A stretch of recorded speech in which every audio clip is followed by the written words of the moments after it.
Class 10 के most VVI व्याकरण बताने जा रहे हैं, जो कि हम पूरी 50 को क्वेश्चन बनाए। इसमें से हर साल पूछा जाता है। क्वेश्चन बैंक या मॉडल सेट कुछ भी 10th क्लास को उठा के देख लीजिएगा। चलिए, हम वीडियो में ज़्यादा समय नहीं लेंगे, इसको जल्दी जल्दी ख़त्म करने का कोशिश करेंगे। चलो, तो हम क्वेश्चन को स्टार्ट करते हैं। वर्णों की संख्या कितनी होती है? वर्णों की संख्या 2 होती है। स्वर वर्णों की संख्या कितनी होती है? स्वर वर्णों की संख्या कितनी होती है? 11 होती है। चलो, प का उच्चारण स्थान क्या होता है? प का उच्चारण स्थान क्या होता है? तालु, नाभिक या नासिक है, सॉरी नाभिक नहीं है, नासिका ओष्ठ या दंत होता है, तो ओष्ठ होता है। चलो, हिंदी में वर्णों की कुल संख्या कितनी होती है? हिंदी में वर्णों की संख्या 44 होती है। स्वर वर्ण की 11 और व्यंजन वर्ण की 33। जातिवाचक संख्या का उदाहरण कौन नहीं है? इसमें कह रहा है जातिवाचक संख्या का उदाहरण कौन नहीं है? गाय, शहर, नदी तीनों तो जातिवाचक संख्या का उदाहरण नहीं है।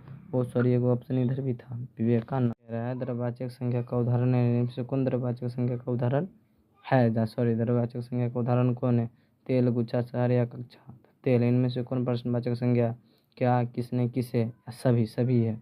चलो, अभिनेता शब्द का स्त्रीलिंग क्या होगा? अभिनेता शब्द का अभिनेत्री होगा। जो सब कुछ जानता है उसे क्या कहेंगे? सर्वज्ञानी कहेंगे। सभापति का स्त्रीलिंग क्या होगा? सभापत्नी होगा। बुढ़ापे में कौन संज्ञा होता है? बुढ़ापे में कौन सी संज्ञा होता है? बहुवाचक संज्ञा, क्योंकि बुढ़ापा को हम सिर्फ अनजात करते देखते नहीं। विशेषण के कितने भेद होते हैं? 4 भेद होते हैं। चलो, भय शब्द का विलोम क्या होगा? अभय होगा। नाक कटाना मुहावरे का अर्थ क्या होता है? क्या आप इसको कमेंट करके बता सकते हैं? नाक कटाना मुहावरे का अर्थ क्या हो जाता है? इज्जत जाना, या समय देना, या जान देना, या घूस देना? तो आप लोग बताइएगा, ठीक है। कहते हैं ना, बाहर से नाक कटवा के आ गए, यानी कि। चलिए, तो क्वेश्चन का सवाल आप दीजिएगा। कह रहा, खरगोश बिल से बाहर निकलता है। खरगोश बिल से दूर हो रहा है, यानी कि अप्रदान कारक है। कायर शब्द का विलोम क्या हुआ? कायर शब्द का विलोम क्या होता है? निडर होता है। चलो, इनमें से कौन उस व्यंजन का उदाहरण है? उस व्यंजन का उदाहरण कौन है? चलो, ड का उच्चारण। कह रहा, अंगह का उच्चारण स्थान क्या है? नासिक होता है। कह रहा, च च ज क ख ग के अंत वाला जितना भी होता है वो सबका नासिक होता है। तवर्ग का उच्चारण स्थान क्या होता है? तवर्ग का दंत होता है। चलिए, तवर्ग शब्द का उच्चारण स्थान क्या होता है? तवर्ग शब्द का उच्चारण स्थान क्या होता है? दंत होता है। तवर्ग शब्द का उच्चारण स्थान क्या होता है? दंत होता है। चलो, तत्पुरुष समास का उदाहरण नहीं है। इसमें से कौन है जो तत्पुरुष समास का उदाहरण नहीं है? राजपूत राजा का पवन पुत्र, पवन का पुत्र, वनवास, वन का वास, या चौराहा। चौराहा यहाँ पे नहीं होगा, क्योंकि चौराहा में संख्या का बोध हो रहा है, जो कि तत्पुरुष में नहीं आएगा। चलिए, भाई बहन कौन सा समास है? भाई बहन कौन सा समास है? द्वंद्व समास है, जिसमें हम बोले थे योजक चिन्ह आएगा, द्वंद्व समास होगा। चलो, देवरानी शब्द का प्रत्यय क्या होगा? देवरानी शब्द का प्रत्यय क्या होगा? प्रत्यय अंत में लगता है, उपसर्ग शुरू में लगता है। देवरानी, आनी, इसका प्रत्यय क्या होगा? आनी होगा। चलो, लिखाई शब्द का प्रत्यय कथी होगा? लिखाई, आई होगा। लिखाई शब्द का प्रत्यय क्या होगा?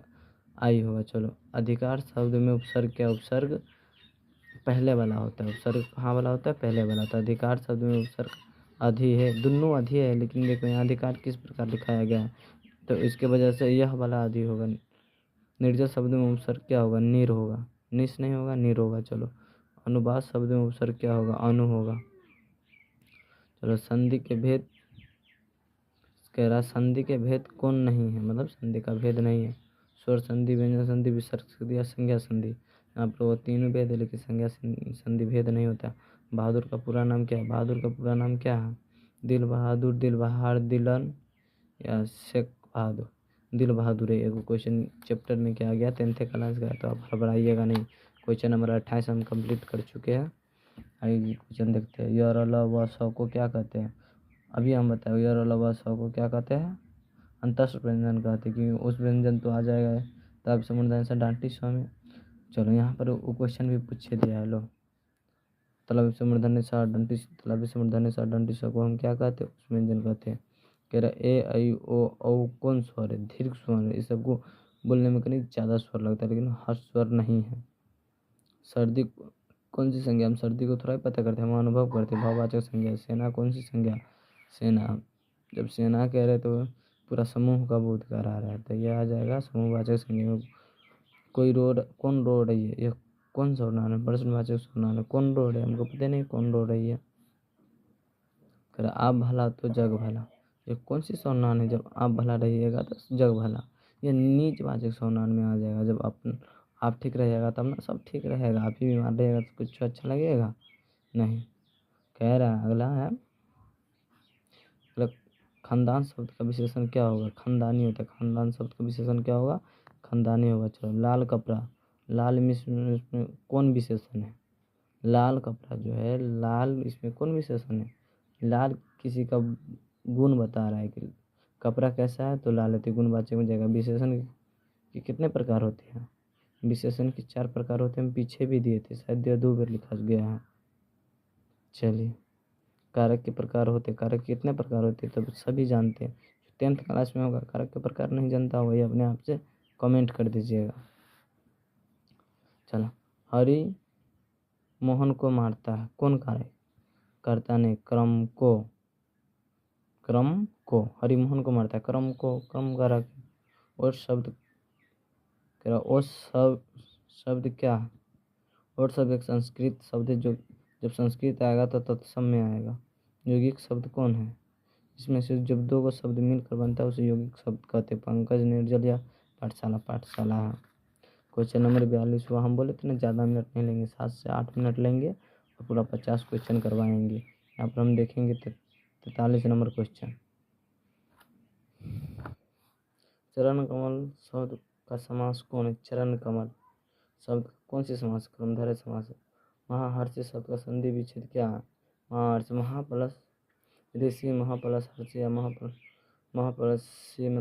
या महाप्लस ऋषि। तो महाप्लस ऋषि, ठीक है। स्रोत शब्द का संधि विच्छेद क्या है?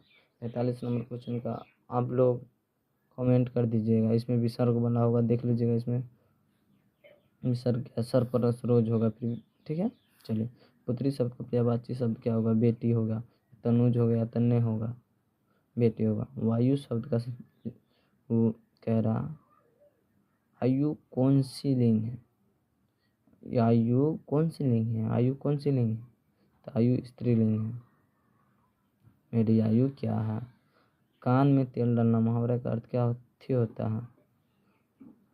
कुछ ना सुनना। मुहावरे का अर्थ को ध्यान देना या होशियार होना या कुछ न सुनना या सावधान होना। तो यहाँ होगा कुछ न सुनना। तो कहता है कान में तेल डाल के सो गया है कि कहता है कुछ न सुना। इनमें से कौन अशुद्ध शब्द है? इसमें से गलत क्या लिखाया हुआ है? राजनीतिक या महत्व या प्रादेशिक या व्यवसायिक। तो यहाँ पर आप देखिए गलत क्या लिखाया हुआ है? व्यवसायिक। व्यवसायिक ऐसे नहीं लिखा था। आप लोग कमेंट कीजिएगा कैसे लिखा था, क्योंकि हमको ये 10वां वाला का टेस्ट लेना है। अगर इसमें हम नहीं लिख सकते, हम आपको अलग में लिख के दिखाते व्यवसायिक क्या ना लिखा था।